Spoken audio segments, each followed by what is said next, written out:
Hello again, YouTube. This is Rob with Enjoying the Simple Life.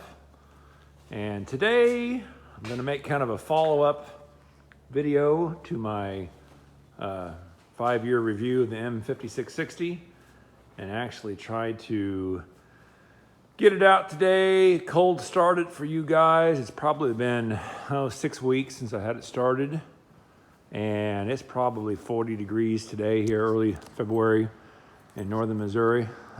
Not too bad for the time of year. So without further ado, I'll go ahead and climb up here. My last video got cut off because I was out of data, so I didn't get to finish what I was talking about. So I thought, well, what better way than to just do an actual driving demonstration? So, press the clutch, turn the key on, there's a glow plug light goes off, and hit the key. There's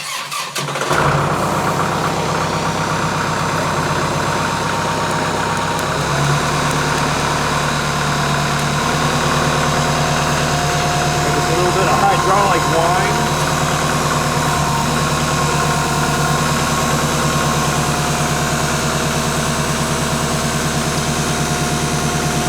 Like I was saying, I've got it in first gear over here. So I will pull the directional lever down to reverse. Raise my bucket up just a little bit.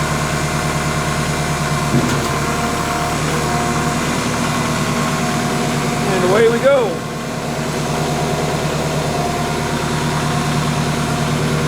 Now I'm keeping my RPMs down to kind of let it warm up a little bit. Like I say, it is about 40, 45 degrees here today. This hasn't been run in probably 6 weeks.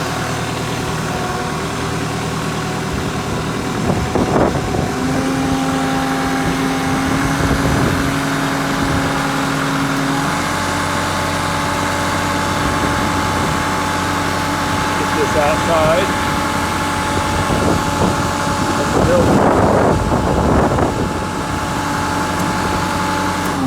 Okay, take it down to neutral, and I'll let it warm up just a little bit. Like I was saying in my last video, one of the things that's really important on these tractors with the Tier 4 emissions is trying to keep your RPMs up as much as possible, and that limits your cycle for your diesel particulate filter. So the fewer times it cycles, the better off as far as I'm concerned. So anyway, here's the LA 1154 loader. Got a nice 6-foot bucket. It does have front wheel assist. I didn't get into the loader operation in my last video, but it does have a single joystick remote. So you go to the left, the bucket goes down, go to the right. I'm sorry, go to the right, the bucket goes down, go to the left, the bucket goes up. And pull the stick back towards you. The whole loader assembly goes up, push it forward, loader assembly goes down. So I always tilt the bucket up and leave the bucket about a foot off the ground. That way you've got good visibility from your driver's seat. Here's the 3-point hitch. One thing that impresses me about Kubota is even on their entry-level tractor, they have the extendable 3-point arms. So if you look up a brush cutter or something and you're a little too short on one side, you just push this lever down and pull this arm out. It does have an adjustable 3-point linkage there. And there's my ROPS, which I have folded down because I keep some equipment in a lean-to, and it's too tall to have the ROPS fully extended. Although with it like it is now, it's a good way to smack my head. I'm about 6'5", and it's right there at head level. One viewer commented this does have 3 sets of weights on either side, and the original owner did put a second set of remotes here in the back. So anyway, good running tractor. I'll show you the exhaust right there. You see, there's just a little bit of moisture that drips out of that. No smoke, no exhaust whatsoever. I'd say it smells kind of like a propane barbecue grill, so it does burn clean. I'll have to give them credit for that.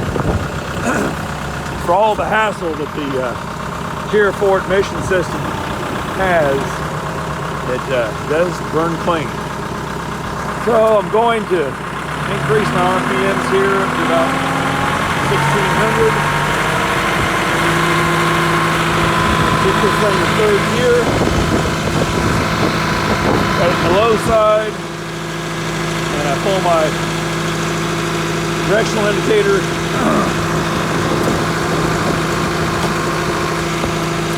back, let off the clutch, here we go.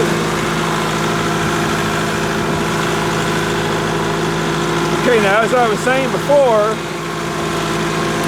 I just put this in neutral and then pull the directional indicator forward. There you go. So if you're doing loader work, you get into your bucket of rock or dirt, you stop, pull that back, so you never have to touch the clutch. Here we go again. And the shifter on this is synchronized like in a truck. So I'm in third gear, and I'm running about 1800 RPM, so I want to shift up a gear. So just like in a vehicle, I clutch, shift to the fourth, off the clutch, there you go. So really a good system as far as I'm concerned on easy operation. The dash here is plain, easy to understand.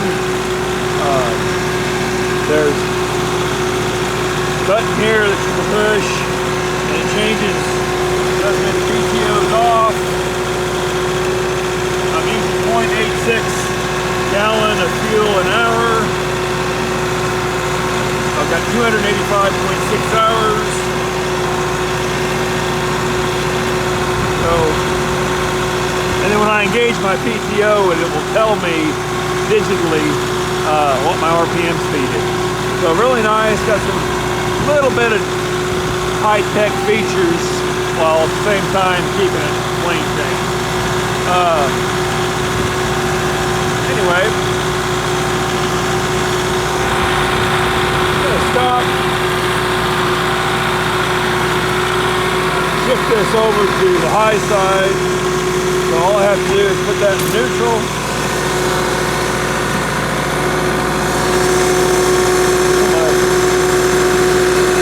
Gear indicator low to high.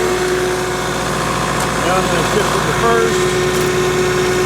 Put my directional indicator forward and let off the clutch. There we go. Let off the clutch. There we go. Now, just like before, I can stop,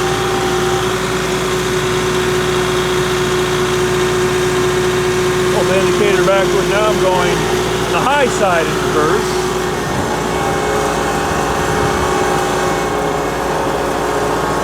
So I'm just going to turn around here.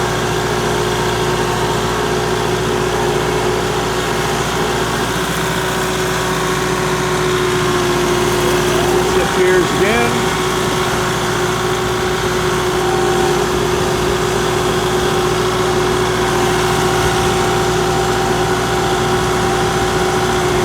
Now one of the things I mentioned on the last video was the easy to use four-wheel drive system. So I'm going to kick into neutral on my directional indicator over here. And pull up on that. Now I'm in four-wheel drive. Just as simple as that.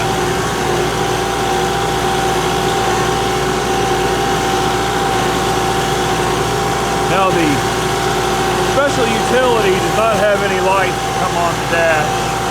indicates you're in four-wheel drive. There is a light there for four-wheel drive, but I was told on the 5660 SU model, which is what this is, there are no directional or four-wheel drive indicators. So, I'll pull up here the rest of the way. I did have a viewer pose a really good question. He says, what's this metal rod for?